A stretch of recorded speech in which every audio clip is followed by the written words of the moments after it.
이름만 들어도 알 수 있는 도스토옙스키의 작품 외에 희망과 같은 작품을 감상하는 일은 즐겁습니다.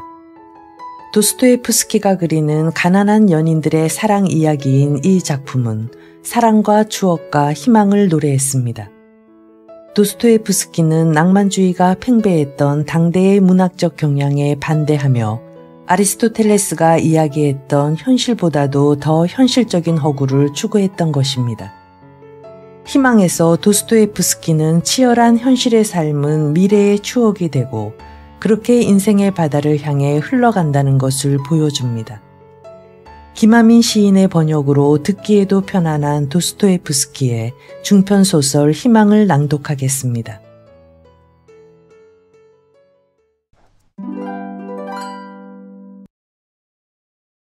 세상의 어두운 현실과 맞서면서도 그는 끝까지 희망을 버리지 않았다. 그리고 한 소녀에 대한 꿈을 버리지 않았다. 가난과 비극적인 가족사로 인해 상처받은 한 소녀를 위해 마지막까지 사랑을 버리지 않았던 것이다. 사랑은 그에게 곧 희망이었다. 그 애절한 사랑 이야기가 어느 날 갑자기 내 마음속에 떠올랐던 것이다. 도스토옙스키. 사랑. 세상에서 가장 소중한 나의 천사 바렌카에게. 어제 하루 저는 눈물이 날 정도로 더없이 행복했습니다. 제 생애 최고의 행복을 맛보았던 것입니다. 저는 그 감정을 뭐라고 말로 표현할 수가 없기에 이렇게 편지를 씁니다. 직장에서 돌아와 휴식을 취한 후 밤 8시쯤 되었을 겁니다. 저는 방에 촛불을 환하게 켜놓고 하얀 종이 위에 펜촉을 다듬고 있었습니다. 그 순간 갑자기 제 마음은 두근거리기 시작했습니다. 창문을 통해서 바라본 당신의 창가에 드디어 분홍색 커튼 자락이 약간 들려져 있었던 것입니다. 그리고 그 사이로 제가 선물했던 아름다운 봉선화 화분이 놓여 있는 것이 보였습니다. 그 광경을 본 순간 제 마음은 멎어버리는 듯 했습니다. 언제부터인가 제가 그렇게도 간절하게 원해왔던 소망을 당신이 들어준 것에 대해 깊은 감사를 표합니다. 더구나 당신은 제게 더 큰 기쁨을 선사하기라도 하려는 듯이 몸소 창가의 모습을 드러내었습니다. 저는 창가에 선 당신의 아름다운 모습, 가녀린 눈빛과 고와한 얼굴로 미소 짓는 그 환한 모습에 취해 그만 넋을 잃고 말았습니다. 저는 스스로 감탄하면서 당신의 모습을 바라보았습니다. 세상의 그 어떤 꽃보다도 더욱 아름다운 당신의 얼굴과 부드러운 미소에 취한 제 신에게 감사의 기도를 드렸습니다. 비록 그리 오랜 시간은 아니었지만 어젯밤 당신이 건강한 모습을 보여준 덕택에 오랜만에 깊은 잠을 청할 수가 있었습니다. 오늘 아침은 정말로 상쾌하고 홀가분한 기분으로 눈을 떴습니다. 마음속에서는 끊임없이 즐거운 음악 소리가 들려왔고 잔뜩 부풀어 오른 가슴은 꺼질 줄을 몰랐습니다. 창문을 활짝 열자 태양이 더없이 화사하게 빛나고 있었습니다. 새들은 저마다 신이 만들어준 새로운 세계를 맞이하듯 어제와는 사뭇 다른 노래들을 불러대고 있었습니다. 산천과 들에 찾아온 아침의 기운은 나무와 꽃들에게 생기를 불어넣어 주었습니다. 모든 것이 새롭고 신선한 생명의 기운으로 가득 차 있었습니다. 출근을 준비하는 동안에도 부풀어 오른 제 마음은 식을 줄을 몰랐습니다. 분주한 거리를 걸어 다니는 동안 저는 오랜만에 아름다운 상상의 날개를 펼칠 수 있었습니다. 그것은 모두 당신에 대한 것이었습니다. 저는 당신을 한 마리 새라고 상상해 보았습니다. 하늘을 자유롭게 날아다니면서 일상에 지친 사람들을 위로해주고 자연에 기쁨을 더해주기 위해 살아가는 한 마리 작은 파랑새 말입니다. 그 순간 저는 이런 생각이 들었습니다. 이 세상에서 온갖 걱정과 고난을 안고 살아가는 우리 인간이 하늘을 날아다니는 저 새의 자유를 동경하고 부러워하는 것은 어쩌면 당연한 생각인지도 모른다고. 항상 마음의 죄를 짓지 않아도 되는 자유로운 존재를 생각하면서 말입니다. 하지만 바렌카, 이러한 공상도 어떻게 보면 달콤한 상상에 불과한 것일지도 모릅니다. 세상은 언제나 장밋빛 환상으로 쌓여있기 마련이니까요. 이런저런 생각을 하다가 보니 갑자기 얼마 전에 읽었던 어느 작가의 시가 한편 떠오릅니다. 그 작가는 희망에 대해 이렇게 표현하고 있었습니다. 어찌하여 나는 새가 되지 못했을까? 하늘을 나는 힘찬 새가 되지 못했을까? 그 밖에도 현실에 대한 고통과 희망에 대한 여러 가지 감상이 적혀 있었지만 당신과 제가 살아가고 있는 지금의 현실에 비추어 보면 그 작가의 이 시야말로 너무나 가슴에 와닿는 것이었습니다. 하지만 그것이 뭐 그리 대수로운 일이겠습니까?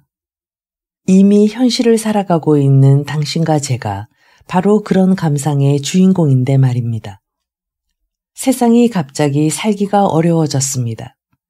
사람들은 저마다 자신들이 살고 있는 고향을 떠나 낯선 도시로 이주하기 시작했고 도시에는 일자리를 잃은 사람들로 인해 더욱 많은 빈곤이 자라나고 있습니다. 다행히도 저는 말단 공무원직을 그대로 유지하고 있지만 다른 많은 사람들은 잃어버린 일자리 때문에 거리로 나앉는 신세가 되고 있습니다. 물론 내가 살고 있는 이 하숙집에도 지독한 가난과 싸우고 있는 사람들이 많이 있습니다. 예전에는 저도 산새들처럼 소박하고 조용한 생활을 유지했습니다. 아침 일찍이나 밤이 늦은 시간에도 저의 잠을 깨우는 소리는 한 번도 없었습니다. 그러나 모두가 살기 어려워지고 난 후부터는 하숙집 방 곳곳에서 생활 문제로 인해 심하게 다투는 부부들의 울음소리가 들려옵니다. 돈 문제로 인해 친구 사이의 우정이 깨어지는 소리도 들려옵니다. 그럴 때마다 저의 가슴은 너무나 안타까워집니다. 그러나 우리 모두에게 주어진 이 가난은 다시 우리 모두에게 희망으로 자라나게 되리라는 것을 저는 믿고 있습니다. 제가 이런 하숙집에서 생활하기 시작한 것도 조금이나마 그들의 마음을 함께 느끼며 제 자신을 되돌아보고 싶었기 때문입니다. 그러다 보니 다른 사람들이 할 수 없는 사치스러운 생활을 저도 당연히 할 수 없게 되었습니다. 이제 저는 제 스스로 가난과 싸우는 것이 무엇인지 깨닫게 되었습니다. 그리고 신이 언제나 말씀하셨듯이 낮은 곳에 임하여 그 안에 있는 희망의 빛을 발견하려고 노력하게 되었습니다.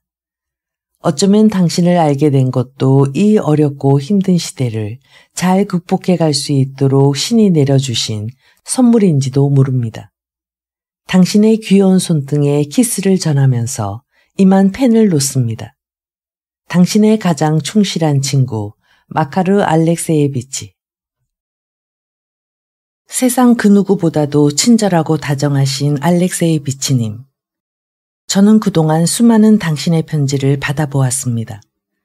당신이 저에게 보여주신 따뜻한 애정과 깊은 배려에 뭐라고 감사의 말을 전해야 할지 모르겠습니다. 많은 편지를 받으며 당신의 마음을 확인해 갈수록 제 마음은 점점 더 무엇인가에 빠져드는 것만 같았습니다.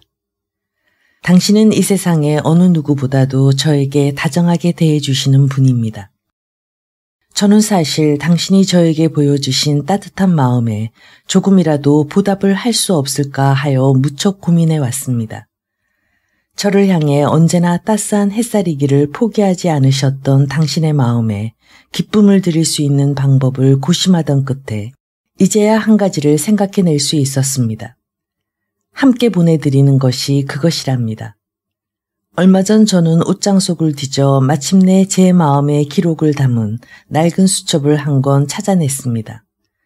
이것은 제가 지금까지 살아오는 동안 뭐라고 말로 표현할 수 없었던 감상들을 적어놓은 것입니다. 이것을 쓰기 시작한 것은 아직 어린 시절의 일입니다. 당신은 곧잘 저의 지난 시절에 대해 물으셨죠. 그래서 저는 이 수첩을 정리하여 완성하기로 마음먹었습니다. 이 수첩에는 저에 관한 모든 이야기들이 있습니다.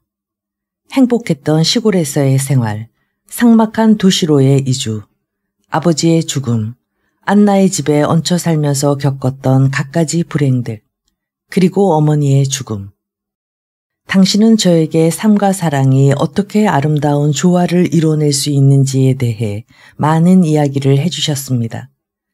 그리고 우리의 인생이 지금은 비록 어렵고 고통스러울지라도 우리가 그 안에서 어떤 희망을 발견할 수 있는지에 대해서도 조언을 아끼지 않으셨습니다. 제가 살아온 날들, 그리고 당신이 걸어온 세월을 느끼면서 저는 서로의 마음을 완전히 열 수 있다는 것을 깨달았습니다. 그래서 저는 오랜 시간 동안 수첩에 기록해 두었던 제 인생에 대한 고백을 당신에게 보여드리겠다고 결심했습니다. 하지만 저는 이 수첩의 마지막 장을 정리하면서 스스로 슬퍼지고 말았습니다.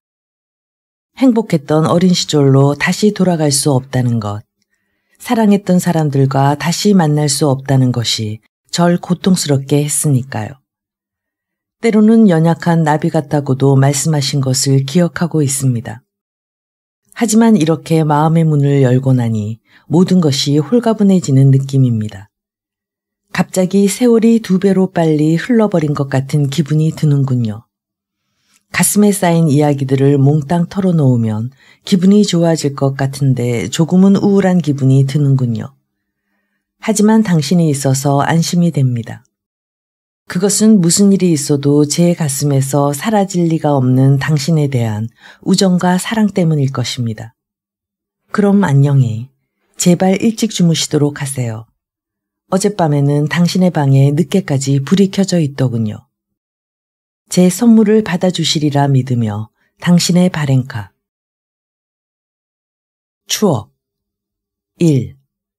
아버지가 돌아가신 그 해에 제 나이는 겨우 14살이었습니다. 세상의 모든 것이 아름답게만 느껴지던 소녀 시절은 제가 지금껏 살아온 세월 중에서 가장 따뜻하고 행복한 시절이었습니다. 저의 어린 시절은 아주 작고 아름다운 시골의 마을에서 시작되었습니다. 그 시절에 아버지는 마을에 있는 어느 공작의 광대한 소유지를 관리하는 일을 하고 계셨습니다. 마을 땅은 모두 그 공작의 소유였지요. 우리는 공작 소유인 집에서 조용하고 평온한 생활을 하고 있었습니다. 가난했지만 아주 행복한 가정을 꾸리며 살던 시절이었습니다. 그땐 전 무척 말갈량이었답니다. 푸른 숲과 정원을 매일 뛰어다니며 놀았습니다. 하지만 아무도 저에게 관심을 갖지 않았습니다. 아버지는 언제나 일 때문에 바쁘셨고 어머니도 집안 살림으로 분주하게 일해야만 했기에 전 아무런 교육도 받지 못했던 거예요. 하지만 전 그게 더 좋았습니다. 아무런 구속도 받지 않고 숲과 정원을 마음대로 뛰어다니며 나비들과 꽃들과 함께 놀 수 있었으니까요. 언제나 아침에 일찍 집을 나와서 연못으로, 숲으로, 풀베기에 한창인 들로 고삐를 풀어놓은 망아지처럼 뛰어다녔습니다. 햇볕에 그을리는 것도 전혀 개의치 않고 마을에서 멀리 떨어져 있는 들판까지 달려가서 가시넝굴에 마구 손발을 긁히기도 했고 깨끗한 새 옷을 찢어놓기도 했지만 그 정도는 예사였답니다. 집에 돌아와서 어머니께 심한 꾸중을 들어도 전혀 슬프게 느껴지지 않았습니다. 한평생 이 마을에서 떠나지 않고 그대로 살았다면 얼마나 행복했을까. 전 지금 그런 생각을 하고 있습니다. 그러나 그 행복은 오래가지 못했습니다. 제가 아직 어렸을 때 그 마을을 떠나게 되었으니까요. 제 나이 겨우 12살 때 우리 가족은 페테르스부르크로 이사를 했던 것입니다. 마을을 떠나던 그 서글픈 날을 생각하면 지금도 가슴이 미어집니다. 어린 시절의 소중한 추억을 빼앗겨 버리는 듯한 그때의 심정이 아직도 제 가슴을 떨리게 합니다. 그렇게도 정다웠던 숲과 들판과 나비와 꽃들, 그리고 언제나 푸른 산과 맑은 호수와 이별해야 했을 때 전 너무나 가슴이 아파 쓰러져 울고 말았습니다. 지금도 기억하고 있지만 전 아버지의 목에 매달려 며칠만이라도 좋으니 이 마을에 있게 해달라고 울면서 애원했답니다. 아빠, 며칠만이라도 더 있다가요. 사람은 누구나 떠나야 할 때를 알아야 한단다. 아버지는 절 조용히 타일렀습니다. 그러나 전 더욱 막무가내로 매달렸습니다. 싫어요. 전 가기 싫어요. 그러자 아버지는 마침내 화가 난 표정으로 단호하게 말씀하셨습니다. 그럼 못 써, 바렌카. 어서 마차에 타거라. 아버지는 저를 호되게 꾸짖었고 어머니는 떨리는 목소리로 흐느끼며 저에게 말했습니다. 아가, 집안 사정 때문에 우리도 어쩔 수 없단다. 그제서야 저는 우리 가족이 마을을 떠나야 하는 사실을 받아들일 수 있었습니다. 공작이 돌아가신 뒤 그 뒤를 이은 분이 아버지를 해고했던 것입니다. 가을이 서서히 무르익어 갈 무렵이었습니다. 마차에 탄 우리 가족은 오랫동안 정이 들었던 대자연의 숨결과 이별해야 했습니다. 우리는 달리는 마차 안에서 밖을 바라보며 한동안 서로 말이 없었습니다. 맑게 개인 따뜻한 날이었습니다. 마을의 곳곳에서는 들일이 대충 끝나가고 있었습니다. 타작을 하는 마을 공터에는 큼지막한 곡식 더미가 수북히 쌓여 있었고 새들이 짹짹거리며 주위를 날아다니고 있었습니다. 여기저기서 일을 하던 농부들이 우리 가족을 향해 손을 흔들어 주었지만 슬프기는 마찬가지였습니다. 저는 눈물을 흘리면서 사람들을 향해 두 손을 마구 흔들어 주었답니다. 그러나 그렇게 정들었던 고향을 떠나는 일이 제 인생에 새로운 의미를 안겨주게 될 것이라는 사실을 전혀 모르는 제 말입니다. 우리는 페테르스부르크로 이사를 왔습니다. 시골 마을을 떠나와서 모든 것이 낯설기만 한 도시에서 생활한다는 것은 무척 힘든 일이었습니다. 도시의 생활은 시골에서의 생활과 너무도 많이 달라서 적응하기가 쉽지 않았습니다. 하지만 서서히 시간이 흐르자 다시 모든 것이 밝고 즐겁게 보이기 시작했습니다. 처음 낯선 도시에 들어서던 그 순간에는 비가 내리고 있었습니다. 모든 것을 섞여버릴 것만 같은 가을의 찬비는 매우 울적하고 질적했기 때문에 저는 묘한 기분에 사로잡혀 있었습니다. 거리에서 만나는 낯선 사람들의 표정은 너무나 차가웠고 그들은 저마다 어렵고 힘든 도시 생활에 잔뜩 찌든 표정으로 미소를 몽땅 잃어버린 사람들처럼 보였답니다. 우리 식구들은 비 오는 날씨에도 불구하고 질적이는 거리를 분주히 돌아다니면서 새로 살림을 장만했습니다. 이곳저곳 돌아다니다가 하마터면 길을 잃어버릴 뻔하면서도 저는 용케도 그 복잡한 골목들을 아주 잘 빠져나오곤 했습니다. 그래도 온 집안 식구가 여기저기로 분주하게 돌아다닌 끝에 겨우 새로운 살림살이를 모두 장만했을 때에는 무척 기분이 좋았답니다. 저는 화분을 사러 갔었고 어머니와 아버지는 새로운 가구들을 사오셨습니다. 새로운 집에서 맞이한 첫날 밤은 도무지 잠이 오지 않았습니다. 억지로 잠을 청해보려고 노력했지만 마치 꿈속을 헤매이듯 힘겹게 현실과 몽상의 세계 사이를 오가는 기분이었습니다. 가슴이 답답했고 머리도 아프기 시작했어요. 결국 그날 저는 새벽이 되었어야 간신히 눈을 붙일 수가 있었습니다. 다음날 오전에 눈을 떴을 때 저는 갑자기 쓸쓸한 감정이 마음속에 가득 차오는 것을 느꼈습니다. 그때의 그 기분은 아직도 잊을 수가 없답니다. 무엇인가 고향을 두고 온 것이 아니라 아예 버리고 온 것만 같은 기분이 들었습니다. 지금 생각해보면 마치 사랑하는 사람을 두고 멀리 떠나온 듯한 느낌과 같았습니다. 우리가 새로 이사를 온 작은 집의 창문은 앞집의 노란 담과 마주보고 있었습니다. 비가 자주 왔기 때문에 집 주변의 길은 언제나 질척거렸어요. 가끔 그 거리를 지나다니는 사람이 있었지만 그들은 모두 추운 듯이 외투로 몸을 꼭 감싼 채 얼굴을 가리고 있었습니다. 도시에서의 생활은 시골과는 전혀 달랐습니다. 집의 분위기는 날마다 아침부터 저녁까지 오싹할 만큼 쓸쓸하고 지루했습니다. 자주 왕래할 만한 친척도 없었고 오랜 시간이 흘렀어도 저는 친한 친구 하나 없었습니다. 어머니의 이야기를 통해 들은 바로는 우리에게도 친척이 한 분 있지만 아버지가 한 번도 찾아보지 않을 정도로 그분과의 사이가 좋지 않다고 했습니다. 그 친척의 이름은 안나 표도로브나였는데 그때까지 저는 그분의 얼굴을 한 번도 본 적이 없었답니다. 안나 아주머니는 이 도시에서는 꽤 잘 알려진 부자라고 했습니다. 하지만 아버지와의 사이가 좋지 않은 때문인지 이곳에 이사온 이후에도 우리 집에 한 번도 나타나지 않았습니다. 아버지는 이 낯선 도시에서 우리 가족을 먹여 살리기 위해 열심히 일을 했습니다. 아버지가 주로 했던 일은 여기저기서 돈을 구워다가 다른 사람들에게 빌려주고 거기서 차액을 남기는 것이었습니다. 가끔은 아버지의 일과 관계된 사람들이 우리 집을 찾아왔습니다. 하지만 아버지는 무슨 일인지 항상 아주 기분이 나쁜 얼굴로 그들에게 화를 내었어요. 누군가가 우리 집을 방문하고 돌아갈 때마다 아버지는 썩 기분이 좋지 않은 얼굴로 아무하고도 이야기를 나누지 않고 몇 시간씩 방 안을 왔다 갔다 했었죠. 어린 저로서는 도무지 무슨 일인지 영문을 알 수 없었습니다. 어머니도 그런 아버지에게 아무런 말을 붙일 수가 없었어요. 어머니는 아버지를 위해 많이 참고 기다리는 분이었습니다. 그래서 아버지의 심기가 불편하다 싶으면 언제나 제 방으로 와서 조용히 앉아 계셨습니다. 저도 아버지가 화가 나 있을 때에는 항상 방 안에만 있어야 했어요.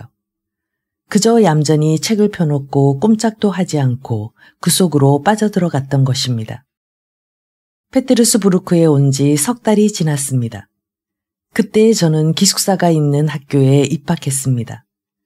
처음 얼마 동안은 집을 떠나 낯선 친구들 사이에서 지내는 것이 정말 힘들었습니다. 밤마다 너무 쓸쓸했어요.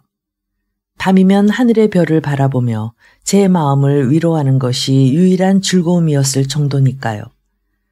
낮 동안은 주변의 모든 것이 매우 불친절하고 냉담했습니다. 학교 분위기는 너무 차가웠고 엄격했습니다. 아주 지독할 정도로 말이에요. 선생님들은 여학생들에게 항상 잔소리를 해대었습니다. 그런 선생님들에게 영향을 받았는지 이곳의 여학생들도 다른 사람들을 비웃거나 조소하기를 좋아했습니다. 저에게 있어서 기숙사 생활은 너무나 힘겨운 것이었습니다. 하나에서 10까지 모든 생활이 엄격한 규율 속에서 통제되고 있었기 때문이지요. 오전부터 오후까지 정해진 시간표에 맞추어 행동해야 했고 식사 시간에도 자유롭지 못했습니다. 그 속에서 생활하는 학생들의 눈빛은 저마다 밝은 빛을 점차 잃어가고 있었습니다. 저는 그러한 환경 속에서 생활하는 것이 무척이나 답답했어요. 그래서 밤이 되어도 잠을 제대로 잘 수가 없었습니다. 오래도록 긴긴 겨울밤을 창가에 앉아 홀로 눈물을 흘리며 보내야 했던 것입니다. 그러다가 사감 선생님이 순찰을 도는 시간이 되면 저는 순간적으로 눈물을 훔치고 잠을 자는 척 해야 했습니다. 사감 선생님은 아무 때나 학생들의 방을 불시에 점검했으니까요. 어떤 때는 옷을 갈아입을 때 문을 열어보고 빤히 들여다보다가 나간 적도 있었지요. 어느 날인가 학생회의 시간에 저는 그런 문제들에 대해서 발표했답니다. 우리 학생들에게도 인격적인 대우를 해주세요. 특히 사감 선생님의 감시가 학생들의 인격을 너무 침해하는 것 같습니다. 예를 들어 최근에는 그러나 말이 끝나기가 무섭게 학생회장의 옆자리에 앉아있던 사감 선생님이 벌떡 일어나더니 이렇게 말을 하는 것이었어요. 바렌카, 그건 우리 학교의 규칙이야. 그리고 너희들 모두 잘 들어라. 우리 학교는 규칙을 생명으로 하고 있어. 규칙을 지키기 싫다면 당장이라도 좋으니 짐을 싸서 학교를 떠나도록 해. 저는 아무 말도 못하고 그냥 자리에 앉아야만 했습니다. 여기저기서 학생들이 웅성거리며 사감 선생님에 대한 불만을 표시했지만 그 순간 사감 선생님이 지휘봉으로 교탁을 심하게 내리치는 바람에 갑자기 모두들 쥐죽은 듯 조용해지고 말았습니다. 정말 지독하게 엄격하기만 했습니다. 여유라고는 조금도 찾아볼 수가 없었고 숨을 쉬는 곳조차 선생님들의 허락을 받아야 할 정도였으니까요. 밤이 되면 다른 아이들은 복습이나 예습을 했습니다. 하지만 저는 프랑스 회화책과 단어장을 펴고 앉아 꼼짝도 하지 않은 채 조용히 다른 생각에만 몰두했습니다. 가장 보고 싶은 것은 집에 있는 식구들이었습니다. 식구들을 생각하면 자꾸 눈물이 나왔어요. 부모님의 얼굴이 눈앞에 아른거리면 저는 나지막히 어머니와 아버지를 불러보곤 했습니다. 마치 프랑스 회화를 짓거리듯 중얼거리면서 그들을 사랑한다고 신에게 고백했답니다. 밤이 깊어지면 저는 눈을 감은 채 제 마음속에 묻혀있는 고향을 생각했습니다. 나비와 꽃들이 함께 뛰노는 벌판, 울창한 숲과 숲 사이로 흐르는 강줄기, 새들이 자유롭게 날아다니고 구름이 날마다 아름다운 모양으로 인사하던 푸른 하늘을 떠올렸답니다. 그러면 갑자기 가슴이 미어질 듯이 슬퍼지고 마는 거예요. 집과 고향에 관한 생각은 아무리 사소한 것이라도 너무나 그립고 간절하게 생각되었습니다. 지금쯤 집에 있으면 얼마나 좋을까. 작은 방에 벽난로를 중심으로 둘러앉아 집안 식구들과 함께 이야기를 나누고 있다면 얼마나 따뜻하고 유쾌할까. 그런 생각을 하면 언제나 긴 한숨이 나왔습니다. 그것은 그저 꿈에 불과했으니까요. 쓸쓸한 기분이 평소보다 더 짙게 마음을 사로잡는 날이면 도저히 견딜 수가 없었습니다. 정말로 제 마음은 불타는 듯한 애정으로 어머니의 품을 그리워하고 있었습니다. 어머니를 생각할 때마다 눈에서는 저절로 눈물이 솟구쳐 흘러내렸습니다. 그래서 지금도 제가 가지고 있는 프랑스 회화책 곳곳에는 눈물로 얼룩진 자국이 남아있답니다. 다른 친구들이 예습 복습을 하는 사이에 저는 고향과 가족을 생각하면서 시간을 보냈기 때문에 공부는 당연히 뒷전이었습니다. 어떤 때는 성적 때문에 몹시 불안하기도 했어요. 어느 날 밤에는 꿈속에서 내내 교장 선생님과 여선생님들, 친구들의 모습이 나타나 저를 괴롭혔고 또 어떤 날에는 꿈속에서 밤새도록 숙제를 하기도 했답니다. 그러나 아침에 눈을 떠보면 아무것도 기억나지 않았지요.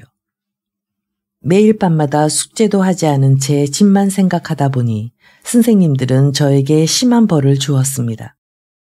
그 벌로 저는 교실 한구석에 무릎을 꿇은 채 앉아서 공부를 해야만 했답니다. 하지만 그것이 오히려 자유롭게 느껴졌습니다. 제 방식대로 하는 것이 무엇보다도 좋았던 것입니다. 물론 저에게는 식사도 한 그릇밖에 나오지 않았습니다. 덕분에 다른 아이들보다는 더욱 쉽게 다이어트를 할 수 있었지요. 그러나 그러한 일들로 인해 저는 점점 웃음을 잃어버린 쓸쓸한 아이가 되고 말았습니다. 하지만 그렇다고 좌절하거나 하지는 않았어요. 처음 얼마 동안은 동료 여학생들이 저를 비웃고 놀려대었습니다. 수업 시간에 선생님이 질문한 내용에 대답하려고 하면 옆에서 이런저런 참견을 해서 제 머리를 어리둥절하게 만들었어요. 모두 함께 줄을 서서 점심을 먹으러 가거나 차를 마시러 갈 때면 다른 학생들이 뒤에서 몰래 꼬집기도 했습니다. 그리고 대수롭지도 않은 일로 사감 선생님에게 고자질을 해서 벌을 서게 만들기도 했습니다. 하지만 저는 결코 낙심하지 않았습니다. 모두가 저를 따돌리고 비웃었어도 제 마음에는 항상 기쁨이 떠나지 않았어요. 매사를 긍정적으로 생각하고 또 마음속에 희망을 잃지 않도록 해야 한다는 내면의 소리가 들렸기 때문입니다. 결국 그러한 희망은 찾아왔어요. 우리는 주말마다 외출을 나갈 수 있었으니까요. 토요일 저녁이 되면 유모가 저를 데리러 학교로 와주었습니다. 그러면 저는 그만 하늘 위로 오를 듯이 기뻤습니다. 너무나 기쁜 나머지 유모를 꼭 부둥켜 안고 소리를 질렀답니다. 고맙습니다, 하느님. 그러면 그 소리에 어리둥절해진 유모는 갑자기 저를 자기 몸에서 떼어내며 이렇게 물었어요. 바렌카, 어디 얼굴 좀 보자. 너 괜찮은 거니?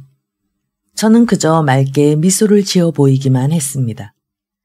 유모는 제가 농담을 한 것으로 판단하고 얼른 춥지 않게 두꺼운 외투로 제 몸을 감싸주었습니다. 그리고 집으로 돌아가는 길에는 제가 뒤를 따라가지도 못할 정도로 빨리 걸어갔어요.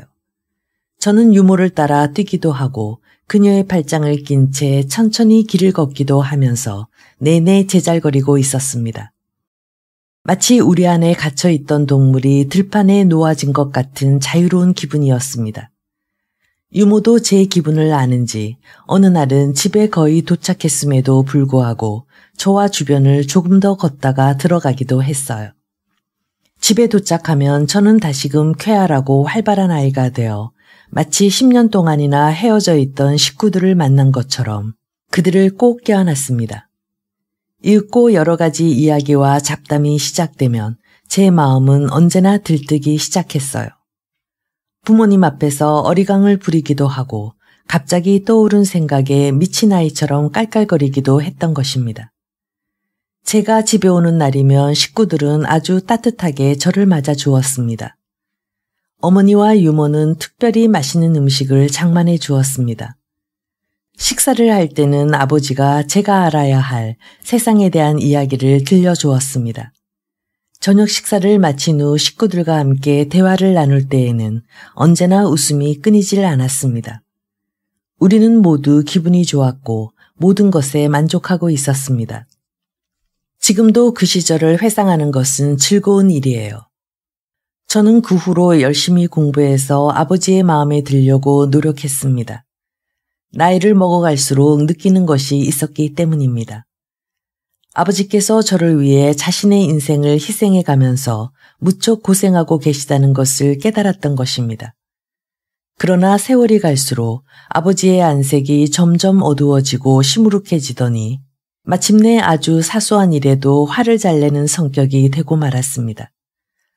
언제인가부터 아버지의 성격은 완전히 나빠져 있었습니다. 제가 토요일 날 외출을 나와도 아버지는 즐겁게 맞아주지 않았습니다. 저녁 식사를 하는 자리에서도 전혀 웃음을 보이지 않았습니다. 나중에 알게 된 사실이지만 아버지의 사업이 잘 되지 않아 산더미 같은 빚을 지고 있었던 것입니다. 어머니는 아버지를 화내게 하지 않으려고 우는 것도 참으며 조심조심 말을 하곤 했습니다. 그러다가 결국 어머니의 모습은 병자처럼 날이 갈수록 수척해지고 아주 심하게 기침을 하게 되었습니다. 아버지의 사업이 잘 풀리지 않자 그때부터 집안의 분위기는 완전히 달라졌습니다. 주말에 기숙사에서 집에 돌아오면 언제나 우울한 표정들이 저를 맞았습니다. 하루는 제가 집에 도착하자 어머니가 울고 있었습니다. 아버지는 화가 잔뜩 난 표정으로 서 있었고요. 저는 그 모습을 보고 무척 놀라서 집을 뛰쳐나가 버렸답니다. 하지만 제가 갈 곳은 아무 데도 없었습니다. 고향이었다면 은행나무가 서 있는 들판으로 달려가서 실컷 노래라도 부르다가 돌아올 테지만 이 도시에서는 그런 곳이 전혀 없었습니다. 거리를 걷다가 집으로 돌아가면 아버지가 저를 불렀어요. 저는 겁을 잔뜩 먹은 표정으로 아무 말도 하지 않고 고개를 숙인 채 아버지 앞에 앉아 있었습니다. 어머니의 울음은 그때까지도 계속되고 있었습니다. 아버지는 저를 한참 동안 쳐다보다가 천천히 말했어요. 넌 내 딸이다. 그런데 내게 조금도 기쁨을 주지 않는구나. 저는 그 말의 의미가 어떤 것인지 잘 알고 있었습니다. 그래서 고개를 숙인 채 아무런 대답도 할 수가 없었답니다. 아버지는 계속 저를 향해 말했어요.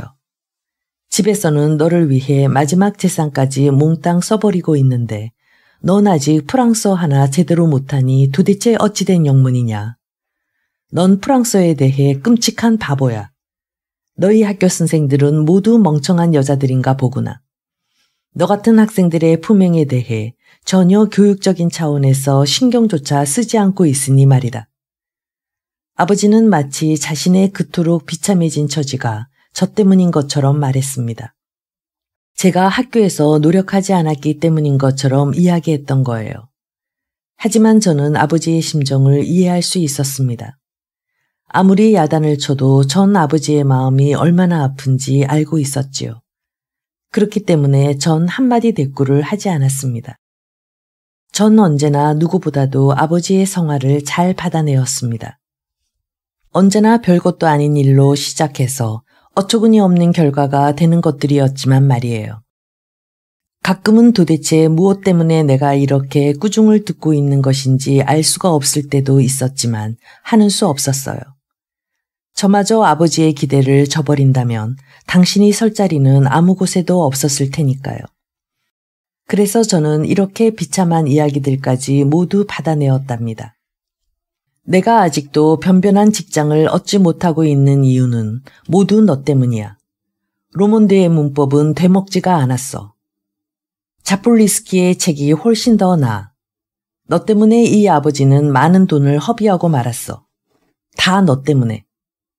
아버지의 성화가 병적으로 아주 거세질 때에도 저는 그 이야기를 그저 듣기만 했어요. 그럴 때마다 어머니는 울먹이면서 측은한 얼굴로 저를 쳐다보셨어요. 그렇지만 저는 불행한 어머니를 더 힘들게 할 수는 없었답니다. 어머니를 바라보고 있으면 가슴이 미어질 듯 아팠습니다. 얼굴은 헬쓱하고 눈은 움푹 들어갔고 안색이 매우 어두운 것이 마치 결핵 환자처럼 보이기 시작했던 것입니다. 그래서 저는 더욱 아버지에게 대들거나 할 수가 없었답니다. 그렇다고 해서 아버지가 저를 사랑하지 않았던 것은 아니었습니다. 아버지는 저와 어머니를 말할 수 없이 사랑하고 있었던 것입니다. 하지만 현실은 그렇지 못했고 아버지의 성격 때문에 어쩔 수가 없었던 거예요. 현실은 참으로 무서운 것이었습니다. 아버지는 점점 더 빠른 속도로 무섭게 변하기 시작했습니다. 사업에 실패해서 오는 온갖 걱정과 번민으로 인해 극도의 고통을 맛보더니 결국은 의심 많고 성급한 성격으로 변해버렸습니다. 아버지는 곧잘 절망에 가까운 상태에 빠져서 자기 몸을 등한시하기 시작했습니다. 하루도 거르지 않고 아주 독한 보드카를 마셔대기 시작했고 끼니는 거의 챙기는 날이 없을 정도였습니다. 그러던 어느 날 갑자기 몸이 약해진 아버지는 심한 감기에 걸리고 말았습니다. 그렇게 병상에 드러눕더니 결국에는 영원히 일어나지 못한 채 이 세상을 떠나고 말았습니다. 너무나 슬픈 순간이었습니다. 그러나 갑작스러운 아버지의 죽음 때문에 온 식구들은 정신을 차릴 수가 없었습니다. 어머니는 완전히 넋을 잃고 실신을 해버렸지요. 다시 정신을 차리고 깨어나면 또다시 정신을 잃고 쓰러졌습니다. 아버지를 돌아가시게 한 것이 바로 그렇게도 매정한 현실이라는 것을, 돈 때문이었다는 것을 저는 그때서야 알게 되었습니다. 아버지가 돌아가시자마자 마치 땅속에서 솟은 듯이 빚쟁이들이 한꺼번에 들이닥쳤습니다. 어머니와 저는 집에 있는 물건들을 하나도 남김없이 그들에게 주어야 했습니다. 결국엔 페테르스부르크에 있던 우리의 작은 집마저 모두 빚쟁이들의 몫으로 돌아가 버리고 말았던 것입니다. 우리는 순식간에 거리로 나앉아야 할 처지가 되었습니다. 살 집도 없는 거지나 다름없는 형편으로 말이에요. 게다가 어머니는 아버지의 죽음 이후로 무서운 병에 걸려 신음하고 있었어요. 도무지 어떻게 해야 하루의 끼니를 해결할 수 있을지 막막할 뿐이었지요. 그렇다고 해서 제가 무엇을 한다는 것도 불가능했습니다. 그 당시에 제 나이는 겨우 14살이었으니까요. 우리 모녀는 그렇게 서서히 운명의 끝을 맞이해야 하는 상황이었습니다. 그러던 어느 날 아침이었습니다. 이제 막 내일이면 거리로 내몰릴 수밖에 없는 상황에서 마침 우리를 찾아온 사람이 있었습니다. 누구세요? 우리를 찾아온 사람은 나이가 든 중년의 여인이었습니다. 입고 있는 옷과 타고 온 마차로 보아 부유한 계층에 속한 사람이 분명했습니다. 여인은 저를 보더니 정중하게 말을 건네왔습니다. 안녕, 아가씨. 나는 안나 표도로브나라고 해. 돌아가신 아빠와 친척이란다. 생전 처음 보는 얼굴이었습니다. 그리고 친척이라고 말을 하는 것으로 보아 언젠가 어머니가 말했던 그분이라는 생각이 들었지만 경황이 없었습니다. 저는 일단 그분을 집 안으로 안내하고 의자에 앉게 했습니다. 그리고 어머니를 불렀습니다. 어머니는 그녀를 보자마자 무척 놀라는 표정을 지었습니다. 어머니는 고개를 돌린 채 친척이라는 여인에게 말했습니다. 그이는 이제 죽고 없어요. 그리고 이 집마저도 빚쟁이들에게 다 넘어가 버렸어요. 그분은 갑자기 어머니의 말을 끊으면서 이렇게 말을 하기 시작했습니다. 모두 알고 있어요. 나는 그분을 애도하기 위해서 왔어요. 그리고 도와줄 사람이라고는 먼 친척인 나밖에 없는 당신들을 우리 집에 데리고 가려고 온 거예요. 어머니는 무척 놀라는 표정이었습니다. 예? 그러나 어머니는 아무 대답도 하지 못했습니다. 저도 옆에서 그 이야기를 듣고 있었지만 갑자기 당황할 뿐이었습니다. 조금 시간이 흐르자 마음 한편으로는 어떤 희망이 솟구쳐 오르는 것을 느낄 수 있었습니다. 그러나 곧바로 아직은 석연치 않다는 마음이 생겨나기 시작했습니다. 우리가 아무 말도 하지 못하고 있자 여인은 아주 다정한 말투로 이야기를 계속했습니다. 나는 당신들의 친척이에요. 도와주고 싶어서 왔어요. 나는 지주이고 어느 정도 재산도 가지고 있어요. 그러니 나의 호의를 받아주면 좋겠군요. 언젠가 먼 친척이 있다는 말을 듣긴 했지만 그분은 아버지가 살아있을 때에는 한 번도 우리 집을 찾아오지 않았던 사람이었습니다. 저는 그 친척이라는 여인의 얼굴을 난생 처음 보는 것이었어요. 그런데 갑자기 우리를 도와주겠다고 찾아왔으니 저는 도무지 무슨 영문인지 믿어지지가 않았습니다. 그런 생각을 하고 있을 때 갑자기 여인은 눈물을 흘리기 시작했습니다. 그리고 저를 바라보면서 아주 슬픈 듯한 목소리로 말했습니다. 정말 딱한 일이다. 아버지가 돌아가셔서 정말 큰일이구나. 순간 어머니의 눈가에도 눈물이 고이기 시작했습니다. 여인은 계속 울면서 말했습니다. 그러나 내 아버지가 나빴어. 내 아버지는 분에 넘치는 생활을 했던 거야. 사업을 너무 크게 벌여 자신의 힘을 과시하고 싶었던 거지. 나는 그런 내 아버지를 곧잘 나무랐지만 내 말을 들으려 하지 않았어. 그래서 결국엔 사업에 실패를 하고 만 거지. 그때 어머니의 눈에 고여있던 눈물이 하얀 볼을 타고 흘러내리기 시작했습니다. 여인은 어머니를 위로하면서 이렇게 말했습니다. 이제는 서로 감정을 깨끗이 하기로 해요. 그리고 우리 함께 살아요. 행복하게 남은 인생을 살아가자고요. 이제까지의 다툼은 깨끗이 잊어버리고 서로 좋은 사이로 함께 살아가자는 제안이었습니다. 그제야 어머니는 눈물을 훔치며 처음으로 말을 꺼냈습니다. 저는 지금껏 살아오면서 당신을 원망해 본 적이 없어요. 안나는 그 순간 너무 기뻤던지 환희에 찬 표정을 한 채 눈물을 흘리며 어머니를 꼭 껴안았습니다. 그리고 그녀는 우리와 함께 교회로 갔습니다. 교회에서 그는 아버지를 위해 추도 미사를 올려주었습니다. 그 뒤로 그녀는 정식으로 어머니와 화해했습니다. 2. 우리는 다음날 집을 떠나 안나의 집으로 이사를 했습니다. 그날 아침의 일을 저는 마치 오늘 아침에 있었던 일처럼 또렷하게 기억하고 있습니다. 하늘은 아주 맑고 푸르렀습니다. 그러나 바람이 몹시 차갑게 불어 살갗이 애일 정도로 춥고 건조한 날씨였습니다.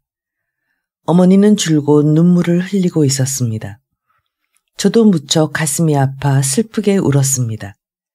처음으로 깊은 우수에 젖는다는 느낌이 무엇인지를 깨달았던 것입니다. 정말 괴로운 순간이었습니다. 어머니와 저는 달라진 환경에 쉽게 적응을 하지 못하는 성격이었습니다. 시간이 지나 어느 정도 익숙해진 다음에는 상관이 없었지만 우리 모녀는 다른 사람들보다 더욱 낯선 환경에 적응하기가 어려웠습니다. 안나는 6번가에 있는 집에 혼자 살고 있었습니다. 그 집은 우리가 살던 집에 비하면 꽤 큰 저택이었습니다.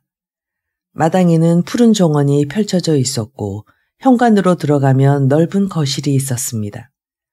오래되고 고풍스러운 건물 2층의 아름다운 창가로 산들이 훤히 내어다 보이는 방들이 5개나 있었습니다. 안나는 우리를 집 안으로 안내했습니다. 가장 먼저 우리를 맞은 것은 저보다 12살쯤 어리게 보이는 소녀였습니다. 안나는 그 아이에게 어머니를 소개하고 나서 다음에 저를 소개해 주었습니다. 샤샤, 인사하렴. 너의 사촌 언니란다. 안녕하세요. 샤샤예요. 샤샤는 아주 귀엽고 예뻤습니다. 우리는 방으로 안내되어 집안을 먼저 구경했습니다. 안나는 샤샤와 함께 5개의 방 중에서 3개의 방을 쓰고 있었습니다. 어머니와 나는 샤샤의 옆방에 묵기로 했습니다. 그리고 나머지 한 방에서 하숙생이자 샤샤의 가정교사인 가난한 대학생 포크롭스키가 살고 있었습니다. 처음 몇 주 동안의 생활은 그저 평온하게만 지나갔습니다. 먼 친척으로서 우리에게 도움을 베풀어주고 있던 안나는 처음에는 여유있게 우리 식구들을 대해주었습니다. 어머니와 내가 보기에 안나는 넉넉한 생활을 하고 있는 것 같았습니다. 하지만 그녀가 무슨 일을 하고 있는지, 그녀의 재산이 얼마나 되는지에 대해서는 분명히 알 수가 없었습니다. 안나는 언제나 매우 바쁜 것처럼 보였습니다. 무슨 일이 그렇게도 많은지 어떤 주는 매일 새벽에 외출해서 밤늦게 귀가하곤 했습니다. 또 어떤 주에는 오전에 나갔다가 정오가 되기 전에 돌아왔다가 다시 밤늦게 나가기도 했습니다. 하지만 어머니와 나 그리고 샤샤도 안나가 어떤 일을 하는지에 대해서는 알 수가 없었습니다. 안나는 그저 매우 바쁜 것 같았으며 하루에도 몇 번씩이나 옷을 갈아입기 위해 집을 들락날락할 뿐이었습니다. 우리는 안나의 일에 대해 전혀 묻지 않았고 그녀 또한 자신의 일에 대해서 전혀 이야기하지 않았습니다. 어떤 때에는 매일 남자 손님들이 찾아오는 경우가 있었습니다. 하루에 몇 번씩 여러 남자들이 제각기 다른 시간에 찾아왔다가 안나의 방에서 1시간 정도씩 머물렀다가 돌아가곤 했습니다. 벨이 울리면 어머니는 반드시 저를 우리 방으로 데리고 와서 함께 조용히 앉아 있었습니다. 언젠가 안나는 어머니에게 몹시 화를 내면서 당신은 너무 자존심이 강하다. 자기 분수도 모르고 교만하다. 도대체 무슨 자랑할 건덕지가 있는 거냐 하면서 몇 시간 동안이나 떠들어댔습니다. 전 그때 어째서 우리가 너무 교만하다는 욕을 듣게 되었는지 이해할 수가 없었습니다. 그러면서 왜 어머니가 안나에게 의지하기를 꺼렸는지 어렴풋이 이해할 수 있었습니다. 어린 나이에도 안나가 어떤 직업을 가지고 있었는지 추측은 할 수 있었던 것입니다. 안나는 사실 못된 여자였습니다. 1년 내내 어머니와 저를 괴롭히고 있었으니까요. 아직도 저는 어째서 그녀가 우리를 자신의 집에서 지내도록 했는지 의문이 들곤 합니다. 하긴 처음 얼마 동안은 상당히 친절했어요. 그러나 얼마 지나지 않아 그녀의 태도는 돌변하기 시작했습니다. 결국 어머니와 저는 안나의 눈치를 봐야 하는 신세가 되었고 그 집에서의 생활이 무척 괴로운 것이 되고 말았습니다. 특히 우리가 아무 곳에도 의지할 데가 없는 신세이며 갈 곳이 없는 처지라는 것을 이용해 화를 낼 때에는 정말로 안나의 얼굴을 보기가 싫었습니다. 결국 지금에 와서 드는 생각이지만 그녀는 얼마 지나지 않아 자신의 나쁜 본성을 모두 드러냈던 것입니다. 집에 손님이 오거나 다른 사람들과 함께 시간을 갖게 되는 경우에 안나는 더욱 이중적인 모습을 보였습니다. 다른 사람들에게는 우리가 자신의 먼 친척이며 아무 곳에도 의지할 데가 없는 과부와 고아라고 말하면서 자기는 기독교인으로서의 사랑과 자비심 때문에 우리를 자기 집에 데리고 와서 보살피는 것이라고 떠벌렸습니다. 그러면 안나의 친구들이나 손님들은 아주 경탄하는 표정으로 안나를 칭찬했습니다. 그럴 때마다 안나는 이상한 웃음을 지으면서 마치 자신이 구원의 천사라도 되는 것처럼 고고하게 행동했습니다. 식사 때에는 맛있는 음식에 우리의 손이 갈 때마다 노골적으로 싫은 눈빛을 보였습니다. 그러면서도 우리가 맛있는 음식을 애써 외면하고 있으면 왜 먹지 않느냐고 잔소리를 늘어놓았습니다. 그녀는 우리에게 음식은 가려서 먹는 것이 아니라고 훈계를 하기도 했고 이 정도 음식이면 우리 분수에 넘치는 식탁이라고 비난했습니다. 옛날에도 우리가 이보다는 잘 먹지 못하지 않았느냐는 투였습니다. 안나는 언제나 돌아가신 아버지의 욕을 했습니다.